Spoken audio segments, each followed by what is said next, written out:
नमस्कार. दीपक रेगे कथाकथन चॅनलवर तुम्हा सगळ्यांचं मनापासून स्वागत. मित्रांनो, तुम्ही ऐकताय सचिन बेंडभर यांची रानपाखरांची शाळा ही कादंबरी आणि आज भाग 6. पण तत्पूर्वी तुम्ही जर आत्ता चॅनलवर पहिल्यांदा आला असाल किंवा अजूनपर्यंत चॅनल सबस्क्राईब केलं नसेल तर प्लीज चॅनल सबस्क्राईब करा. चला मित्रांनो, ऐकूयात सचिन बेंडभर लिखित रानपाखरांची शाळा या कादंबरीचा भाग 6. सप्टेंबर महिना उजाडला. आता घरी जाऊन बरेच दिवस झाले होते. गणपतीच्या सुट्टीला मी घरी जाणार होतो.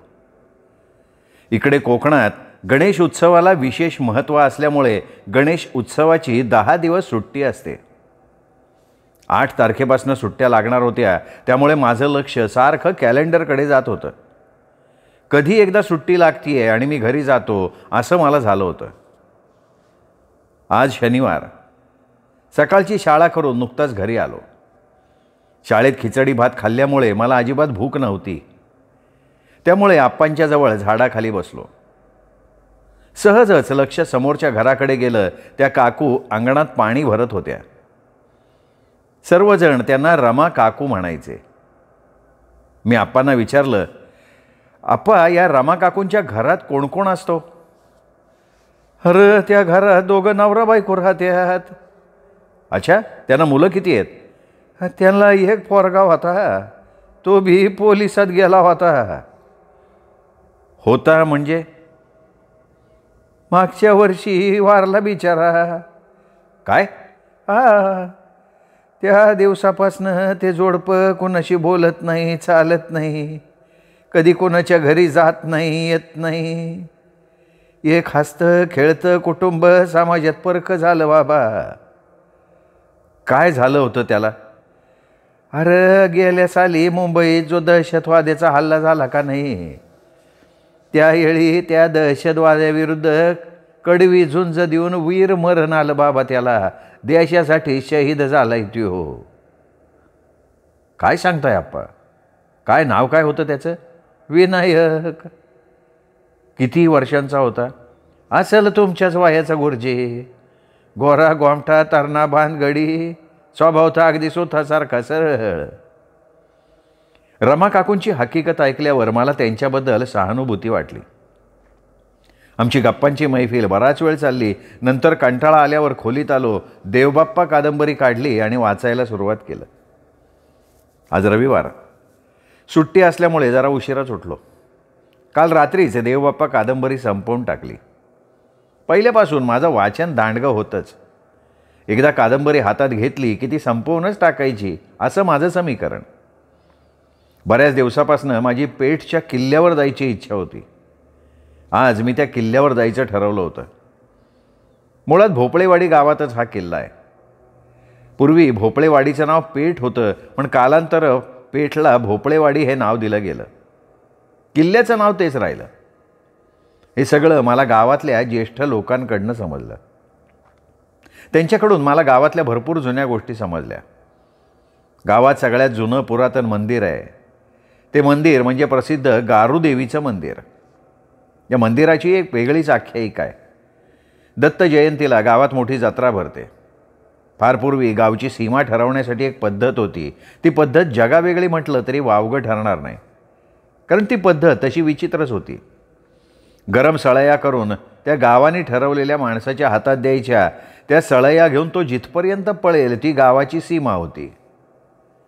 भोपळेवाडी ग्रुप ग्रामपंचायत असल्यामुळं आंबेवाडी, फणसवाडी, जांभूळवाडी ह्या 3 वाड्या भोपळेवाडी ग्रामपंचायतीत होत्या. तो माणूस आंबेवाडी ते भोपळेवाडी धावल्यामुळे भोपळेवाडीची ही हद्द फिक्स झाली. तशी या गावची जत्राही विचित्रच. गारुदेवीच्या मंदिराभोवती रेड्याच्या 3 प्रदक्षिणा पूर्ण करायच्या. मंदिराभोवती फेऱ्या मारून झाल्यावर त्या रेड्याला मंदिरासमोर आणायचं. मग गावातल्याच एकाच्या हातात तलवार असायची. तो एकाच घावात रेड्याचं शीर धडापासून अलग करायचा. मग त्या रेड्याचं मटण प्रसाद म्हणून देवीपुढे ठेवलं जायचं आणि नंतर सगळ्या गावाला हा प्रसाद दिला जायचा. पण जर एका घावात रेड्याचं शीर कापलं गेलं नाही तर त्या व्यक्तीला गाव 1 महिना जेवण देत नसे. एवढंच नाही तर त्याच्या संपूर्ण कुटुंबाला हा नियम होता. किती जगावेगळी पद्धत. नुसतं ऐकूनही अंगावर शहारे येतात. ही आख्यायिका ऐकून मी गारुदेवी मंदिर बघण्यासाठी मागच्याच रविवारी गेलो होतो. गारुदेवी मंदिर भोपळेवाडीच्या शेवटच्या टोकाला आहे. आता मंदिराची जरा पडझड झाली होती. गावातलं हे पुरातन मंदिर इंग्रजांच्या काळातलं आहे असं गावातले लोक म्हणतात. मंदिराचं बांधकाम दगडी आहे. मंदिराबाहेर चाफ्याचं झाड आहे. या मंदिराची सगळी देखभाल संजयच करतो. आज आता आणखीन एक पुरातन वास्तूला भेट द्यायची होती, ती म्हणजे पेठचा किल्ला. या वास्तूला भेट देण्यासाठी माझ्याबरोबर संजय आणि बाळू होता. बाळू कोण माहिती नाही तुम्हाला? अहो, बाळू आपल्या दत्तूचा बाप. लो, शैतान का नाम लियावर शैतान हजर. बाळू आणि संजय समोरून येतातच आहेत. मी निघालो पेठच्या किल्ल्यावर. या सफरीची गोष्ट तुम्हाला आता नंतर सांगेन. शाळेची घंटा झाली. मुलं दप्तर पाठीला अडकवून शाळेकडे पळत सुटली. आज आकाश अगदी निरभ्र होतं. सूर्याची किरणं धर्तीवर पडली होती, पण यांचा पाठशिवणीचा खेळ अजून चालूच होता. कोकणातल्या पावसाची गॅरंटी कुणीही देऊ शकत नाही. मध्येच अगदी कडक ऊन, पुन्हा कॅसेट बदलल्यासारखं पावसाच्या सरींचं आगमन. आता ह्या असल्या हवामानाची मलाही सवय झाली होती. मुलं सफाईला लागली. आजचा दिवस खूप महत्त्वाचा होता. गावात निर्मल ग्रामची कमिटी येणार होती. त्यासाठी 4 दिवसांपासून आम्ही तयारी करत होतो. संपूर्ण गाव स्वच्छ झाला होता. मुलांकडनं शाळेसमोरचं सगळं गवत काढून घेतलं होतं. सफाई झाली तशी रोजच्याप्रमाणे मुलांची प्रभात फेरी काढली. मुलांच्या हातात स्वच्छतेसंदर्भात फलक दिले. प्रभात फेरी सुरू झाली. मुलांनी घोषणा द्यायला सुरुवात केली. घरोघरी एकच नारा, हागणदारीला मुक्त करा. शौचालय असे घरोघरी, पडणार नाही कुणी आजारी. स्वच्छतेची कास धरू, गावाचा विकास करू. मुलांच्या घोषणांनी सगळा गाव दुमदुमला. प्रभात फेरीवरनं शाळेत आलो त्यावेळी पोस्टमन शाळेबाहेरच उभा होता. मला वाटलं बाबांचं पत्र असेल, पण ते वेगळंच निघालं. माझ्या नावानं किशोर मासिक आलं होतं. मी कुतूहलानं मासिक चाळलं तर मासिकात चक्क माझी कविता आली होती, येते जगाया उभारी. माझा तर आनंद गगनात मावत नव्हता. दिवसाची सुरुवात खूप चांगली झाली होती. आज ह्या कवितेच्या माध्यमातून मी संपूर्ण महाराष्ट्राला परिचित होणार होतो. गुरुजींची कविता आली म्हणून मुलंही मोठ्या आनंदानं नाचायला लागली. परिपाठ झाला. मी मुलांना आवश्यक त्या सूचना दिल्या. महाराष्ट्र राज्याची कमिटी येणार असल्यानं तयारीही हवीच होती. त्यात शाळेला 10 मार्क होते. जर मार्क गेले तर शाळेमुळे गावाचं बक्षीस जायचं. त्यासाठी आधीच तयारी केलेली बरी. कंप्लीट 12 वाजता मोठ्या रोडनं गाड्या सरळ गावात आल्या. 2 सुमो गाड्या होत्या. त्यातनं अधिकारी खाली उतरले आणि गणपती मंदिराकडे निघाले. मी मुलांना शांत बसायला सांगितलं. खुर्च्या आणि फळ्यामुळे शाळेला शोभा आली होती. स्वच्छतेची कमिटी येणार म्हणून ग्रामपंचायतीनं शाळेला एक टेबलसुद्धा दिला होता. नवीन पताका आणि तख्ते लावल्यामुळे शाळेचं रूपच पालटलं होतं. 12:30 वाजता एक तरुण शाळेत आला. बाळू आणि संजय त्याच्याबरोबर होते. गुरुजी, हे कमिटीचे अधिकारी आहेत, बाळू म्हणाला. या ना, या सर, नमस्कार. मी त्यांना आत बोलवलं. माझ्याच वयाचा तो तरुण होता. मला त्याचं फार नवल वाटलं. एवढ्या कमी वयात महाराष्ट्र लेवलच्या कमिटीचा अधिकारी म्हणजे काय? सर आत आल्यावर मुलं उभी राहिली. Good afternoon sir. Good afternoon. Sit down. मुलं खाली बसली. मुलांनो, किती जण चपला वापरतात? हात वर करा. सगळ्या मुलांनी हात वर केले. मुलांनो, तुम्ही पाणी कसं घेता? वर्गळ्यानं सामूहिक उत्तर आलं. शाबास, हुशार मुलं आहेत. तू सांग बरं, पाणी स्वच्छ मिळण्यासाठी तू काय करतोस? साहेबांनी मंगळ्याला उभं केलं होतं. मंगळ्या चड्डी सावरत उभा राहून म्हणाला, पाणी गाळून घेऊ, पाण्यात तुरटी फिरवू. अगदी बरोबर, अगदी बरोबर. बस बस बस बस बस. सर, तुमच्या शाळेचं शौचालय आहे का? हो आहे की. चला दाखवा. मी साहेबांना शौचालय दाखवण्यासाठी बाहेर आणलं. शौचालय पाहून झाल्यावर साहेबांनी उत्कृष्ट शेरा देऊन 10 पैकी 10 मार्क दिले. साहेब गेले तेव्हा थोडंसं हायसं वाटलं. मुलांनी खरंच खूप चांगला प्रतिसाद दिला होता. मुलं बोलकी असली की त्या शाळेला उत्कृष्ट शेरा मिळणारच. त्यात बाळू आणि संजयचं चांगलं सहकार्य मिळतं, त्यामुळे शाळेची गुणवत्ता वाढली असं म्हटलं तरी वावगं ठरणार नाही. त्यात आजच्या दिवसाची सुरुवात चांगली झाली होती. किशोर मासिकात कविता आली आणि संपूर्ण दिवस मजेत गेला. कमिटी गावात अजूनही पाहणी करत होती. गावात गुटख्याची छोटी पुडी जरी आढळली तरी गावाचे मार्क जाणार होते. पण गावकऱ्यांनी खूप मेहनत करून गाव स्वच्छ सुंदर केला होता. संत गाडगेबाबा ग्रामस्वच्छता अभियानात प्रत्येकानंच हिरिरीनं भाग घेतला होता. सर्वांचंच योगदान लाभल्यामुळे गाव स्वच्छ करायला वेळ लागला नाही. शांताबाई जेवण घेऊन आल्यानंतर मुलांना जेवायला सोडलं. बाळू, कुठे गेली रे आता कमिटी? अहो गुरुजी ती देवळात गेले आहेत. बरं चला आपण जेवण करून घेऊ. जाई 2 ताटं आण. मी जाईला आवाज दिला. आणि संजय कुठे गेला रे? तो बी तिकडंच गेला कमिटीबरोबर. बरं चल आपण जेवण करून घेऊ. जाईनी 2 ताटं खोलीत ठेवली. मी आणि बाळू आत गेलो. हात धुवून जेवायला बसलो. संजय आणि बाळूच्या रूपात मला 2 मित्र भेटले होते, अगदी जिवलग मित्र. संजय मोलमजुरी करून दिवस काढत होता. त्याचं आणि त्याच्या बायकोचं पटत नव्हतं, त्यामुळे दोघं वेगळे झाले होते. या बाबतीत मीही त्याला कधी काही विचारलं नाही. एखाद्याच्या खाजगी आयुष्यात डोकावण्याचा अधिकार आपल्याला नसतो. पण कधीकधी लोकांकडनं मला या गोष्टी कळायच्या, त्यामुळे मला त्याच्याबद्दल नेहमीच सहानुभूती वाटत असे. रोज मिळणाऱ्या मजुरीतनं त्याची चूल पेटायची. एखाद दिवशी काम मिळालं नाही तर त्या दिवशी त्याला उपवाशी झोपायला लागायचं. त्यामुळे कधी दिसला तर मी त्याला आवर्जून बोलवायचो, शाळेचा भात द्यायचो. मग तोही शाळेची कामं आपुलकीनं करायचा. मध्यंतरी शाळा गळत होती तर सरकलेले ढापे त्यांनीच व्यवस्थित लावून दिले. जी व्यथा संजयची तीच कथा बाळूची. बाळू ट्रकवर ड्रायव्हर होता. ज्यावेळी काम असेल तेव्हा तो गावातनं गडप असायचा आणि काम नसेल त्यावेळी गावात पडीक असायचा. संजयप्रमाणे बाळूही हाताने जेवण बनवायचा. फरक एवढाच होता की संजयला मूलबाळ नव्हतं आणि बाळूला दत्तू नावाचा गोंडस मुलगा होता. जेवण करून आम्ही बाहेर आलो तेवढ्यात संजय येऊन म्हणाला, गुरुजी कमिटी गेली, गावाचा नंबर आला बरं का. अरे वा, चांगली गोष्ट आहे. संपूर्ण जिल्ह्यात आता आपल्या गावाचं नाव येईल. सगळी मुलं गोळा झाली. गुरुजी आपल्या गावाचा नंबर आला? अरे हो, आपलं गाव निर्मल ग्राममध्ये पहिलं आलं. मुलं आनंदानं उड्या मारत नाचायला लागली. बाळू, परवापासून गणपतीची सुट्टी लागणार आहे. उद्याची शाळा केली की परवा सकाळीच मी सुट्टीला जाणार. तेवढं शाळेकडे तू आणि संजय थोडं लक्ष ठेवा. अरे गुरुजी तुम्ही काय बी काळजी करू नका, शाळेकडे आहे आमचं लक्ष, बाळू म्हणाला. इकडे ळ या अक्षराला सगळेच ल म्हणतात.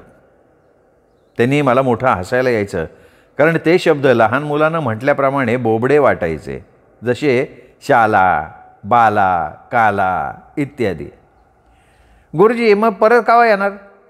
10 दिवसांनी येईन. मग काय काळजी करू नका गुरुजी, आम्ही आहे इथं. तेवढ्यात टोल झाला. मुलं शाळेत पळत सुटली. मीही शाळेत निघालो. संध्याकाळी मुलांना खेळण्यासाठी बाहेर घेतलं. मुलं बाहेर येताच गोल करायला सांगितला. मुलांनी एकमेकांचे हात धरले, गोल केला. आज मुलांचा गठ्ठा खेळ घ्यायचा होता. या खेळात मुलं गोलात पळतात आणि शिक्षक जो अंक सांगतील तेवढ्या अंकाचा गठ्ठा करतात. अतिशय गमतीदार खेळ आहे. हा खेळ खेळताना मुलांना अंकाचाही बोध होतो आणि चांगल्या प्रकारे मनोरंजनसुद्धा होतं. मुलांनी एकमेकांच्या हाताला धरून गोल केला. मी त्यांना हात खाली घेऊन गोलात धावायला सांगितलं. मुलं गोलात धावायला लागली. धावताना म्हणायला लागली, डोंगराला आग लागली, पळा पळा पळा. मुलं गोलात धावत होती. मी मुलांच्या मध्यभागी उभा होतो. मग मी मुलांना अंक सांगितला 2. मुलांनी 2चा गठ्ठा गेला. जुबी एकटी राहिली. मी जुबीला बाद केलं आणि मध्ये घेतलं. पुन्हा मुलांना धावायला सांगितलं. मुलं गोलात धावायला लागली आणि म्हणायला लागली, डोंगराला आग लागली, पळा पळा पळा. मुलं धावत होती. मी 3 अंक सांगितला. मुलांनी 3चा गठ्ठा केला. यावेळी मंगळ्या आणि धना बाद झाले. अशा प्रकारे करता करता सगळ्यात शेवटी येशा आणि खंड्या राहिले. मुलांनी टाळ्या वाजवून त्यांचं अभिनंदन केलं. शाळा सुटायची वेळ झाली होती. मी मुलांना अभ्यास दिला. जाईनी घंटा दिल्यावर मुलं दप्तर घेऊन पळत सुटले. रात्री जेवण झाल्यावर किशोर मासिक हातात घेतलं. पुन्हा माझ्या कवितेवर नजर टाकली. कविता छापून आल्यावर ती वाचायचा आनंद काही आवरच आहे. कवितेला सुंदर चित्र दिलं होतं. ओढ्याजवळ शेती दाखवली होती. ज्वारीच्या कणसाला दाणे लागले होते. 2-3 पक्षी त्या दाण्यांवर तुटून पडले होते. आणि ओघाने मला कविता सुचली. ती कविता मी कागदावर उतरवली आणि त्या कवितेला नाव दिलं गाणं शिवाराचं. ती लगेच लिफाफ्यात टाकली. त्याला 5 रुपयाचं तिकीट लावलं. उद्या घरी जायचं होतं तेव्हा जाता जाता ते पोस्ट करायचं ठरलं. बाहेर पारावर आप्पा बसले होते. मी त्यांच्याकडे गेलो. जेवण झालं का गुरुजी? हो आप्पा, आताच झालं. आता हा गावाला कावा जाणार? उद्या सकाळी.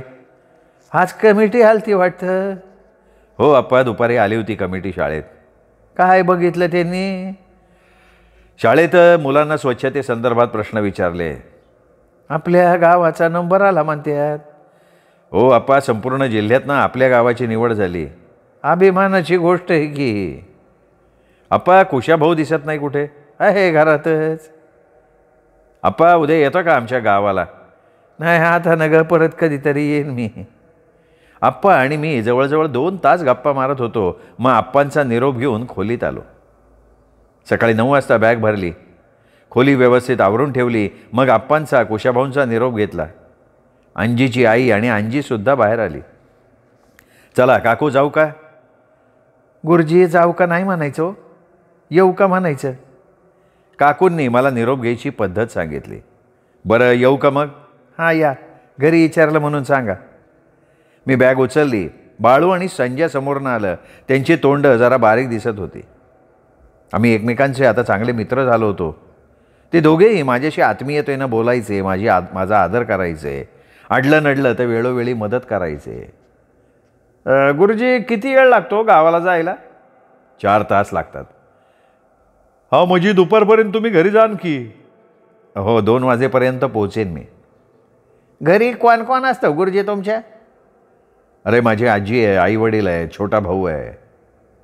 वडील कामाला असतील नाही का? अरे संजय, हे काही विचार नाही का? अरे अडे, गुरुजी चांगले शिकलेत म्हणजे त्यांचे वडील पण शिकलेले असणार ना. वय का गुरुजी? हो, ते कंपनीमध्ये कामाला आहेत. कोणत्या कंपनीत? संजयनं परत प्रश्न केला. मीही त्यांची उत्तरं देत होतो. पण माझं लक्ष त्या दोघांच्या बोलण्याकडे नव्हतं, तर समोरच्या रमा काकूंकडे होतं. रमा काकूंचा चेहरा आगतिक झाला होता. जणू काही त्या मला सोडवायला अंगणात उभ्या होत्या. त्यांच्या चेहऱ्यावर करुणतेचा भाव होता. डोळे पाण्यानं काठोकाठ भरले होते. त्या का बरं बाहेर थांबल्या होत्या? कदाचित मला सोडवायला. पण आत्तापर्यंत माझ्याबरोबर एक अक्षरही न बोललेली व्यक्ती मला सोडवायला कशासाठी थांबेल? ज्याच्याशी आपला काही संबंध नाही तो मला निरोप द्यायला इतका आगतिक का होईल? जाऊ दे असा विचार करून मी दोघांकडे नजर फिरवली तर समोर सगळी शाळा उभी होती. मंगळ्या, येश्या, जाण्या, खंड्या, जाई, चंद्रा, जुई, पोरांचा गलका माझ्या भोवती गोळा झाला. चला बाळांनो, येऊ का मी? हां, टाटा गुरुजी. टाटा. मी बॅग घेतली आणि निघालो. कर्जतला पोचलो. मला अजून पगार काढायचा होता. खिशात फक्त 5 रुपये शिल्लक होते. काही केलं तरी पगार घेऊन जाणं भाग होतं. त्यात आप्पांचे 1000 रुपये देणं बाकी होतं. मी बँकेत शिरलो होतं. बँकेत तोबा गर्दी. पाय ठेवायला जागा नव्हती. गावाला जाणारा प्रत्येकजण पगार काढायला आला होता ना. मी त्या गर्दीतनं वाट काढत काढत कसाबसा काउंटरवर पोचलो. स्लीप घेतली. तिथेच स्लीप भरून बँक पुस्तक आणि स्लीप समोरच्या मॅडमला दिली. मॅडमनी मला एक पुठ्ठ्याचा तुकडा शिक्का मारून दिला. मला तर काही उमजे ना. मी मॅडमनं विचारलं. म्हटलं, मॅडम हे काय आहे? सर, हे टोकन आहे. काय चेष्टा करता मॅडम? टोकन लोखंडी असतं. मागच्या वेळी मी पगार घेतला त्यावेळी टोकन लोखंडी होतं. आता आम्ही तरी काय करणार सर, सांगा ना. तुमचे शिक्षक लोक टोकन घेऊन बाहेर गेलेत. इकडे किती वेळा नंबर पुकारला तरी हजर होत नाही आहेत. मग बाकीच्या लोकांना आम्ही काय द्यायचं बरं? मी गपचूप बाजूला झालो. तेवढ्यात कोणीतरी ओरडलं. जेवणाची सुट्टी झाली तशी गर्दी बाहेर पांगली. मी बँकेच्या बाहेर आलो. आता जेवणाची सुट्टी किती वेळ होती हे कोणाला तरी विचारावं म्हणून बँकेच्या बाहेर आलेल्या एका माणसाजवळ चौकशी केली. तेव्हा सुट्टी 1 तास असल्याचं समजलं. आता तासभर कुठे घालवायचा हा प्रश्न पडला. तेव्हा मी सरळ रेल्वे स्टेशनला गेलो. रेल्वे स्टेशनला तिकीट काढणाऱ्यांची भली मोठी रांग होती. जिथे बघावं तिथे धावपळ दिसत होती. एक दोघं मोबाईलवर बोलत येरझाऱ्या घालत होते. कोणी पेपर वाचण्यात मग्न होतं, कोणी गाड्यांची चौकशी करत होतं, तर कोणी खमंग खाणं पसंत करत होतं. मी सगळ्यांकडे बघत उभा होतो. अचानक मला ओळखीचा चेहरा दिसला. कोण असावा बरं हा? कुठे पाहिलं मी याला? मी विचारांना चालना दिली. तेवढ्यात त्याचं लक्ष माझ्याकडे गेलं. तो गालात हसला आणि माझ्याकडे यायला लागला. तो कोण आहे याचा मला अजूनही बोध होईना. तो माझ्यापुढे येऊन थांबला आणि क्षणार्धात माझी ट्यूब पेटली. अरे हा शिवा. हा शिवाच आहे, भोपळेवाडीचा. काय गुरुजी, काय चाललंय? काही नाही, अगदी मजेत आहे, मी हसत उत्तरलो. अंगात पांढरे शुभ्र कपडे, गळ्यात ताईत आणि दाढी मिशांनी निम्मा चेहरा झाकलेला. खरं तर शिवाला दाढी आणि भरदार मिशा शोभून दिसायच्या. त्या डोक्यावरच्या केशरी उभ्या लावलेल्या गंधानं शिवा अगदी पुढारी शोभून दिसायचा. याआधी शिवाची आणि माझी नुसती तोंड ओळख होती. आम्ही एकमेकांच्या बरोबर एक अक्षरही बोललो नव्हतो. अगदी किंचितही ओळख नसताना परक्या ठिकाणी मात्र तो आपल्याला जवळचा वाटतो, ही मानवी प्रवृत्ती आहे, नाही का? तुम्ही इकडं कामाला असतावे? नाही, माझी स्वतःची रिक्षा आहे. मग गावात कधी रिक्षा दिसली नाही? नाही, मी इथं ठेवून येतो ना ती. अच्छा, इथे ठेवता रिक्षा? कोणाकडे? अहो, माझा मोठा भाऊ इथं कर्जतमध्ये राहतो, त्याच्याकडे ठेवतो मी. ते काय करतात? तो पोस्टात आहे. मग तुमची ही रिक्षा कुठल्या रूटला असते? नाही, तसं काय नाही गुरुजी, जिथलं भाडं मिळेल तिथं जातो घेऊन रिक्षा. तुम्ही कुठं गावाला निघाले काय गुरुजी? हो, मी गावाला निघालो होतो. जाता जाता पगार काढावं म्हटलं, पण त्यांची झाली जेवणाची सुट्टी. मग आपला टाईमपास म्हणून आलो स्टेशनवर. चला की गुरुजी, थोडा चहा घेऊ. आम्ही दोघं समोरच्या हॉटेलमध्ये गेलो. हॉटेलमध्ये एका बाकड्यावर ऐस पैस बसलो. गुरुजी, मला सांगा, तुम्ही नाश्ता काय करणार? नाही, नाश्ता वगैरे नको, मी फक्त चहाच घेईन. अहो नाही हो, पार दुपार झाली, भूक पण लागली असेल तुम्हाला. आता काय तुम्हाला खाल्ल्या बिगर सोडणार नाही मी. 2 मिसळ आण रे. शिवानं खणखणीत आवाजात ऑर्डर सोडली. खरं तर मला जोरात भूक लागली होती, पण खिशात फक्त 5 रुपये असल्यामुळे मी गप्प होतो. वेटरनं 2 मिसळ आणि पाव टेबलवर आणून ठेवले. घ्या गुरुजी घ्या, इथली मिसळ एकदम फेमस आहे बरं का. शिवासारखी भोळ्या मनाची, दिलदार दिलाची माणसं आजकाल सापडतात कुठे हो? जिकडे पाहावं तिकडे स्वार्थी माणसं दिसतात. आपल्या स्वार्थासाठी दुसऱ्यांच्या मुंड्या पिरगाळणारी माणसं पदोपदी दिसतात आपल्याला. तरीसुद्धा या पापी जगात सृष्टी टिकू नये, कारण शिवासारखी माणसं या भूलोकात आहेत ना, म्हणून. अरे शॅम्पल आणखी. शिवानं पुन्हा आवाज दिला. वेटर सॅम्पल घेऊन पुन्हा पळत आला. दोघांच्याही प्लेटमध्ये शॅम्पल ओतलं. इथली मिसळ खरंच चविष्ट होती, चवदार होती. शिवा म्हणत होता ते खरं होतं. मी पहिल्या दिवशी कर्जतमध्ये पाऊल ठेवलं तेव्हा याच हॉटेलमध्ये नाश्ता केला होता. या हॉटेलची क्वालिटी आणि मिळणारी सर्व्हिस इतकी छान होती की येणारा पुन्हा या हॉटेलमध्ये येतोच. त्यात हॉटेलचं नावही मोठं गमतीदार, हॉटेल वडा कोंबडा. नाश्ता झाल्यावर शिवानं 2 चहा सांगितलं. हॉटेलचं बिल त्यांनी स्वतः भरलं. तास झाला. बँक चालू झाली असेल म्हणून शिवाचा निरोप घेऊन मी बँकेत आलो. बँकेत आलो तर पुन्हा बँक खचाखच भरली होती. एकेकाचा नंबर पुकारला जात होता. एका कोपऱ्यात उभं राहण्यापुरती मला जागा मिळाली. पगार काढायला 1-2 तास जाणार होते, त्यामुळे मला घरी जायलाही उशीर होणार होता. पण पगार काढण्याव्यतिरिक्त गत्यंतर नव्हतं, कारण खिशात दमडी नव्हती. कधी एकदाचे ही 3 वर्ष जातात असं मला झालं होतं. 3,000 रुपयात महिना काढायचा म्हणजे खूप काटकसर करावी लागते. 2000 साली ज्यावेळी शिक्षण सेवक पद आलं त्यावेळी त्या शिक्षण सेवकांना पगार पुरून उरत असे. पण आज त्याला 7-8 वर्ष झाली, महागाई वाढली, पण शिक्षण सेवकांचा पगार मात्र तेवढाच राहिला. त्यामुळे नंतर लागलेल्या आमच्यासारख्या शिक्षण सेवकांचे खूप हाल होत आहेत. टोकन 22 आतनं आवाज पुकारला गेला. ज्याचा नंबर येतो तो नेमका सर्वांच्या मागे थांबलेला असायचा. मग गर्दी चिरत तो पुढे जायचा. त्यामुळे थांबलेल्या माणसांना अजून अडचण व्हायची. आता उभं राहून खूप कंटाळा आला.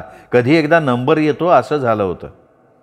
जे लोक टोकन घेऊन बाहेर गेले होते त्यांचा नंबर पास होत होता. शेवटी आवाज आला 56. मी आलो म्हणत बॅग सावरत काउंटरवर आलो. नाम क्या आहे? आतून विचारलं. मी म्हणालो मनोज शिंदे. इथं वडिलांची सही लागल. अहो काय सांगताय तुम्ही, हे माझं खातं आहे. तुम्ही शिक्षक आहे, काही शंका वाटते आहे का? मागच्या वेळेला सुद्धा असंच केलं होतं तुम्ही. बरं ठीक आहे, हे घ्या तुमचे 3,000 रुपये. रक्कम हातात घेतली. 500च्या नोटा असल्यानं मोजायला फारसा वेळ लागला नाही. पैसे मोजून घेतले, बाजूला झालो. एव्हाना 4 वाजले होते. मी घाईघाईनं रेल्वे स्टेशनला गेलो. 4:30ची कन्याकुमारी होती. तिकीट काढलं, बाकड्यावर गाडीची वाट बघत बसलो. खाली बसल्यावर किती बरं वाटलं. तिथे बँकेत 2 पायावर उभं राहायला सुद्धा जागा नव्हती, त्यामुळे पाय दुखायला लागले होते. पण आता जरा बसल्यामुळे पायांना आराम मिळाला. माईकमधनं गाडी येत असल्याचं अनाऊन्समेंट झाली. लोक बॅगा हातात घेऊन उभे राहिले. मीही सावध झालो. बॅग पाठीला अडकवली. गाडी येत असल्याचं बघून लोकांच्या गर्दीत जाऊन उभा राहिलो. गाडी स्टेशनवर येताच माणसांचा लोंढा बाहेर आला. सगळे उतरल्यावर आम्ही आत शिरलो. गाडीत बसायला जागा नव्हती, पण उभं राहायला ऐसपैस जागा होती, तेवढं बरं होतं. गाडी सुरू झालं तसं माझं आणि घरातलं अंतर कमी व्हायला लागलं. घरी जायचं या कल्पनेनं सगळा थकवा नाहीसा झाला. समोर 2 बाकड्यांच्या मध्ये पत्त्यांचा डाव चालला होता. मध्यभागी बसलेल्या माणसाच्या मांडीवर बॅग होती. ती बॅग म्हणजे पत्ते ठेवायची जागा. सगळे डावात रंगून गेले होते. एवढ्यात भेळ घेऊन त्या ठिकाणी एक बाई आली. सावंत, आज तुझी पाळी आहे, एक जण म्हणाला. हा, माहिती की मला, तोही बोलला. मग त्यांनी त्या बाईला सगळ्यांना भेळ द्यायला सांगितली. त्या बाईने भेळीचा पुडा त्यांना बनवून दिला. पारूबाई, पैसे उद्या देतो. मी काय लगेच मागते वे साहेब, जमल तवा द्या, असं म्हणत डोक्यावर पाटी घेऊन ती पारूबाई निघाली सुद्धा. ती जाते न जाते तो चहावाला आला. त्यांनी न सांगता त्या सगळ्यांना चहा देऊन टाकला. माझ्याजवळ आल्यावर मीही एक चहा घेतला. या सगळ्यांच्या वागण्या बोलण्यातनं ते रोजचे प्रवासी असल्याचं जाणवत होतं. प्रवासाचा निखळ मनस्वी आनंद कसा लुटावा हे कोणाकडनं शिकावं ना, तर ते यांच्याकडनं शिकावं. मुंबई पुणे अपडाऊन करणारी माणसं ट्रेनमध्ये आहेत, पण प्रवासाचा शिणावटा एकाच्याही चेहऱ्यावर जाणवत नव्हता. प्रवास करायचा आहे म्हणून ते ट्रेनमध्ये बसलेच नव्हते. जणू काहीतरी टाईमपास करणं हाच त्यांचा हेतू. चहा घेत घेत मी त्यांचा पत्त्याचा डाव बघत होतो. त्यांचा डाव चालला तसा माझाही चांगला टाईमपास व्हायला लागला. लोणावळा स्टेशन आलं तशी माणसांची दरवाजाजवळ गर्दी झाली. मी सुद्धा त्या गर्दीत सामील झालो. लोणावळा स्टेशनवर उतरलो, लोकलमध्ये बसलो. कन्याकुमारी एक्सप्रेस तळेगाव स्टेशन घेत नव्हती, त्यामुळे लोणावळ्यावरनं लोकलनं जावं लागणार होतं. अर्ध्या तासात लोकलनं तळेगाव स्टेशन गाठलं. स्टेशनवर उतरल्यावर एस टी स्टँडला गेलो. धामणी एस टी लागली होती. मी एस टीत बसलो. डायरेक्ट एस टी असल्यानं जरा हायसं वाटलं. बबलूला काहीतरी खायला घ्यावं म्हणून खाली उतरलो. चिक्की घेतली. इकडे ड्रायव्हर आणि कंडक्टर गाडीत आले तसा मी लगबगीनं गाडीत बसलो. गाडी सुरू झाली. बाहेर काळोख दाटला होता. लाईटचा झगमगाट रस्त्यावर दिसत होता आणि घराच्या ओढीनं माझं मन व्याकुळ झालेलं होतं. मित्र हो, हा भाग इथेच संपला. पुढचा भाग उद्या. तोपर्यंत नमस्कार.